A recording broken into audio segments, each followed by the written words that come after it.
Daily advocate Anjali Awasthi serial की update जानने के लिए आप हमारे चैनल सर्वे एक्सप्लेन को सब्सक्राइब जरूर कर लें। वीडियो को लाइक शेयर कमेंट करें एंड प्लीज हाइप का बटन जरूर दबा दें। तो चलिए फटाफट से स्टार्टिंग करते हैं। आज के एपिसोड की शुरुआत में हम देखते हैं गणेश अवस्थी नीचे गिर जाते हैं। सब लोग उन्हें देखने के लिए भागते हैं। अंजलि कहती है पापा क्या हुआ। गणेश अवस्थी कहते हैं मेरी छाती में दर्द हो रही है। अंजलि अपने पापा को देखकर बेहद घबरा जाती है। आरती कहती है अरे कोई डॉक्टर को बुलाओ। प्रदीप कहता है आज तो होली है, डॉक्टर कहाँ से मिलेगा। अंजलि कहती है कोई तो एम्बुलेंस मंगाओ। राघव सिंह राजपूत और वेद एम्बुलेंस को फोन करने लग जाते हैं मगर कोई भी रिस्पॉन्स नहीं मिलता। अंजलि कहती है ये क्या हाल बना रखा है मंत्री जी ने, जरूरत पड़ने पर एम्बुलेंस भी नहीं मिल रहा। वेद कहता है वो सब बाद में देख लेंगे, अभी इनको लेकर चलो। वेद अंजलि और बाकी सब लोग गणेश जी को हॉस्पिटल ले जाते हैं। वहीं पर स्टेफनी भैया कहते हैं यहाँ पर कुछ नहीं मिल रहा, आधे टाइम तक तो इनका पानी नहीं आता। मोहल्ले वाले बेहद परेशान होते हैं। वो कहते हैं बिजली भी ठीक से नहीं आती। वो कहते हैं कब ठीक होगा भगवान जाने। बस्ती का एक बंदा कहता है भगवान नहीं मंत्री जानेगा, वोट आने दो। राघव सिंह राजपूत सबको चुप करवाते हैं। राघव सिंह वेद को फोन करता है और गणेश जी के बारे में पूछता है। कहता है कि कैसी हालत है। वेद उनको बताता है कि उनकी हालत बहुत ही गंभीर है, कुछ भी हो सकता है, लेकिन आप चिंता मत कीजिए। वेद फोन काट देता है और सबको रास्ते में से हटने के लिए कहता है। पद्मा गणेश जी को हौसला देती है और कहती है हम बस पहुंचने वाले हैं। तभी उनको रास्ते में बहुत ट्रैफिक मिल जाती है। अंजलि ऑटो से नीचे उतरती है और सबको हटने के लिए कहती है। अंजलि गाड़ी वाले को कहती है आप गाड़ी आगे बढ़ाइए, मगर गाड़ी वाला कहता है आगे तो जाम है, मैं कहाँ पर ले जाऊँ। अंजलि उसको कहती है इतना जाम क्यों लगा है। गाड़ी वाला बंदा कहता है कि वो देखिए सामने पुलिस भी खड़ी है और लाल सिग्नल भी है, कहते हैं कि यहाँ पर कोई वीआईपी आने वाला है। अंजलि पुलिस तक पहुंच जाती है। पुलिस वाला उसे हटने को कहता है।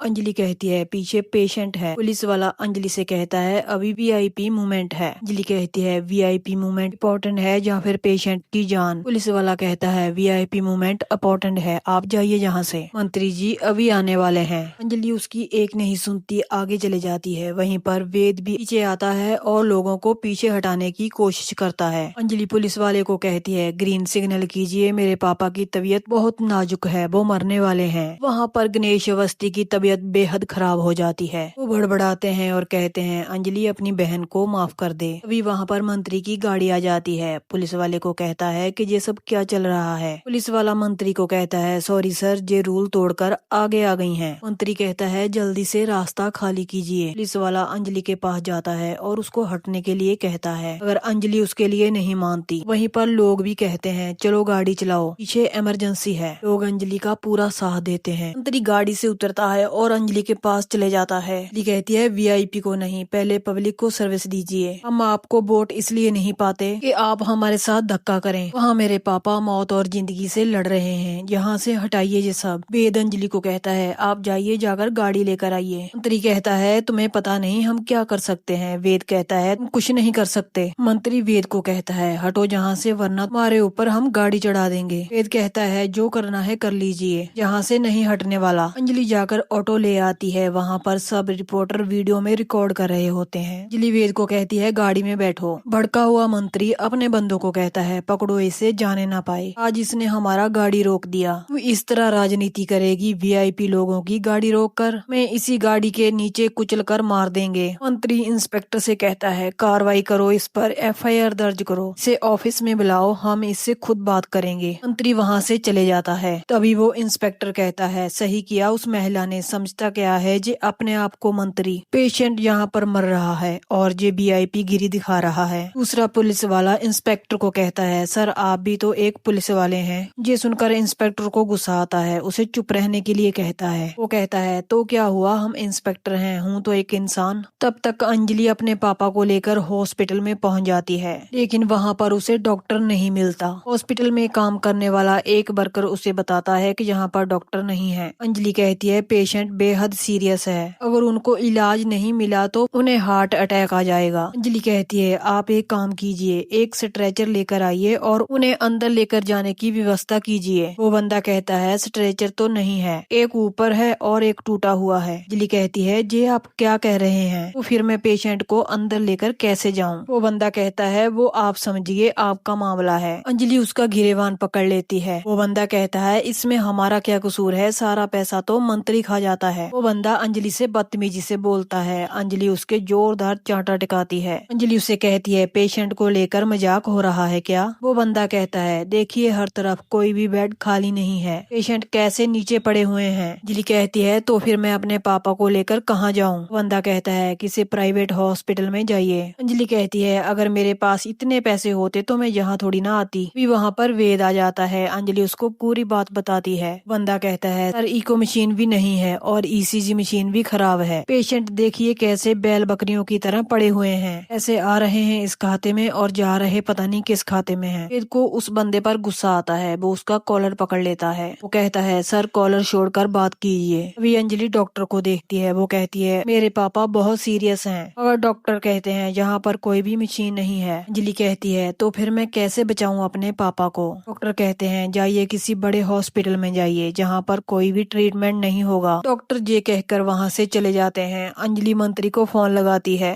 कहती है मंत्री जी इस इलाके के हॉस्पिटल का क्या हाल बना रखा है आपने, पेशेंट कैसे जमीन पर पड़े हैं जहाँ पर कोई डॉक्टर नहीं है, इतने सब पैसे आ रहे हैं वो सब आपके खाते में जा रहे हैं क्या, और कितना गिरोगे, कितना धंधा करोगे। मंत्री अंजलि को कहता है मुंह संभाल कर बात कर। अंजलि कहती है आप मुंह संभाल कर बात कीजिए, आप जानते नहीं हो कि मैं कौन हूँ। अंजलि कहती है सामने इलेक्शन है, देखना मैं आपका क्या हल करती हूँ। वेद कहता है ये सब छोड़िए, चलिए उन्हें प्राइवेट हॉस्पिटल में लेकर चलते हैं। अंजलि कहती है लेकिन पैसे कहाँ से आएंगे। वेद कहता है वो सब छोड़िए, अभी आप मेरे साथ चलिए। आगे हम देखते हैं राघव सिंह कहते हैं गणेश को क्या अभी तक हॉस्पिटल में दाखिल नहीं किया है। जिस हॉस्पिटल का मंत्री ने जनता के सामने उद्घाटन किया था उस हॉस्पिटल में इलाज नहीं हो रहा, वहाँ पर कोई भी मशीन नहीं है, तो जो इतना पैसा आता है वो जाता कहाँ है। राघव सिंह कहते हैं अंजलि तुम पैसों की चिंता मत करो, पैसे अरेंज हो जाएंगे, गणेश को जल्दी से किसी प्राइवेट हॉस्पिटल में एडमिट करवाओ। राघव सिंह फोन काट देते हैं। तभी वहाँ पर चंद्रभान सिंह बहुत सारे पैसे लेकर आ जाता है और राघव सिंह से कहता है मैंने सुना अंजलि अपने पापा का इलाज नहीं करवा पा रही। राघव सिंह कहते हैं इतनी सारी मेहरबानी अचानक क्यों। चंद्रभान सिंह कहता है कुछ शर्तें हैं, गिनी सिंह राजपूत को छोड़ दो। चंद्रभान सिंह कहता है अगर वैसे भी आप नहीं मानेंगे तो दामोदर माजूमदार इस बस्ती को आग लगा देगा। अभी वहाँ पर अभय सिंह आता है। वो कहता है कि हम राजपूत खानदान से हैं, हमारे सब्र का इम्तिहान मत लीजिए, आपने भी अपने बेटे के साथ मिलकर दलाली का धंधा शुरू कर दिया है। अभी वहाँ पर पद्मा आ जाती है। वो कहती है धंधा तो ये पहले से ही करते आ रहे हैं। चंद्रभान सिंह पद्मा को कहता है कि तमीज से बात करो, तो पद्मा भी कुछ कम नहीं है। वो भी चंद्रभान सिंह को कहती है आप भी हद में रहिए। पद्मा कहती है हम जैसे लोगों की वजह से ही ये देश चल रहा है, हम मजदूर हैं मगर मजबूर नहीं हैं। चंद्रभान सिंह कहता है तेरी इतनी हिम्मत कि तू मुझसे जवान लड़ा रही है। तभी वहाँ पर मंत्री आ जाता है। वो कहता है कोई चिंता करने की जरूरत नहीं है, लेकिन सबसे बड़े हॉस्पिटल में गणेश जी का इलाज होगा और हमारी 3 छतें हैं। पहले तो रानी मजूमदार को छोड़ दीजिए, दूसरा उन पर कोई केस ना हो और तीसरा अंजलि अवस्थी हमारे खिलाफ खड़ी ना हो। अभी वहाँ पर आरती कैमरा लेकर आ जाती है। वो कहती है आपकी बातें भी सुन ली और शूट भी कर लिया हमने, क्या आपने जनता को बेवकूफ समझ रखा है। यहाँ पर भी आकर आप फिल्मी डायलॉग मारने लगे। आरती कहती है आपने वचन दिया था कि आप पानी देंगे मगर दिन भर नल सूखा रहता है, हमने वचन दिया था कि आप बिजली देंगे मगर दिन भर लाइट नहीं आती, आपने कहा था आपके उद्घाटन किए हुए हॉस्पिटल में इलाज मिलेगा, अगर मैंने सुना कि मेरे नानू का वहाँ पर इलाज नहीं हो पाया। चंद्रभान सिंह कहता है कैमरा बंद कर। मंत्री भी आरती की ओर कैमरा फेंकने जाता है, अगर सामने अभय सिंह आ जाता है और कहता है जहाँ पर सैकड़ों परिवार रहते हैं अगर सब के सब बाहर आ गए और आप पर हाथ उठा दिया तो आप उठ जाएंगे इस दुनिया से। मंत्री कहता है तुम हमको धमकी दे रहे हो। अभय सिंह कहता है हाँ दे रहा हूँ, आप जाइए जहाँ से, या फिर बुलाऊं सबको। यहीं पर इस धमाकेदार एपिसोड का एंड हो जाता है। आगे की नेक्स्ट अपडेट जानने के लिए आप चैनल को जरूर सब्सक्राइब कर लें और कमेंट करके बताएं कि आज का एपिसोड आपको कैसा लगा। तो मिलते हैं ऐसे ही नेक्स्ट एपिसोड की अपडेट के साथ।